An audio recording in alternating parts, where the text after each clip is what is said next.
વડોદરા સાંસદ Hemang જોશીની social media મારફતે પાલિકાની ટકોર। અમદાવાદના ચંડોળા જેવા પગલાં વડોદરામાં ભરવા માંગ કરી છે। રાષ્ટ્ર વિરોધી પ્રવૃત્તિ કરનારા માટે વડોદરા સ્વર્ગ સમાન, દબાણ કરનારા અસામાજિક પ્રવૃત્તિઓમાં સંકળાયેલા હોવાનો દાવો કરવામાં આવ્યો છે। સાંસદ હેમાંગ જોશીએ લખ્યું કે કાર્યવાહી કરવાનો સમય જે છે હવે આવી ગયો છે।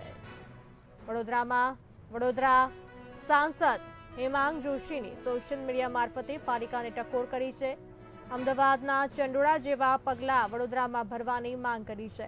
રાષ્ટ્ર વિરોધી પ્રવૃત્તિ કરનારા માટે વડોદરા સ્વર્ગ સમાન છે, દબાણ કરનારા અસામાજિક પ્રવૃત્તિઓમાં સંકળાયેલા હોવાનો દાવો કરવામાં આવ્યો છે। સાંસદ હેમાંગ જોશીએ લખ્યું, કાર્યવાહી કરવાનો સમય આવી ગયો છે।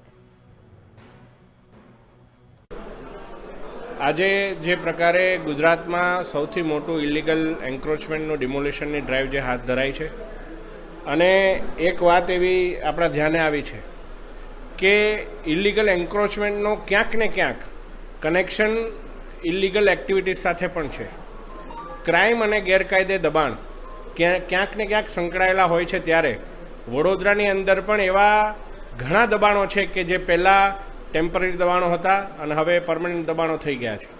ઘણા ધર્મસ્થાનો કોઈ ચોક્કસ ધર્મના કે જે પહેલાં ટેમ્પરરી એમનું બાંધકામ હોય અને પછી મસ્ત મોટા બાંધકામ થઈ ગયા હોય છે, ત્યારે આ પ્રકારે જો વડોદરા મ્યુનિસિપલ કોર્પોરેશન આ ગેરકાયદે દબાણોને ટ્રેક કરી અને એને જો આઈડેન્ટિફાઈ કરશે તો એનાથી ગુનાખોરીનું પણ આપણને જાણ થશે।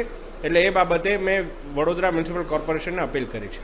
વિપક્ષ પણ આનામાં ક્યાંક પાછલા બારણે સંડોવાયેલું છે એવું આપના કોર્ટ સુધી ગયા। આપ વિચાર તો કરો, જ્યારે આપણો સવાલ નેશનલ સિક્યુરિટીનો હોય અને ત્યારે કોઈ ચોક્કસ પાર્ટીના લોકો કોર્ટ સુધી દરવાજા ખટખટાવે, કોર્ટની સત્તાનો દુરુપયોગ કરવાનો પ્રયત્ન કરે, ત્યારે હું માનું છું કે આ દેશને તેઓ કઈ બાજુ લઈ જવા માગે છે।